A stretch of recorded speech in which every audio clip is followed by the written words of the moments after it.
In this video, I will show you how to quickly duplicate an image in Adobe Express using a few incredibly simple methods that will save you time on your next project.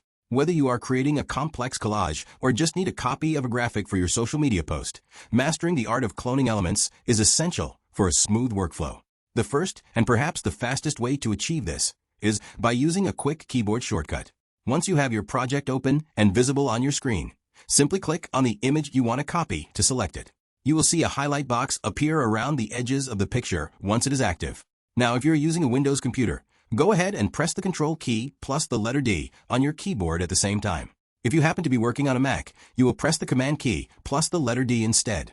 Just like that, a perfect copy of your image will appear immediately on your canvas. If you prefer using your mouse and the on-screen interface, Adobe Express has a very convenient button for this as well. Start by selecting your image once again so that the software knows which element you want to work with.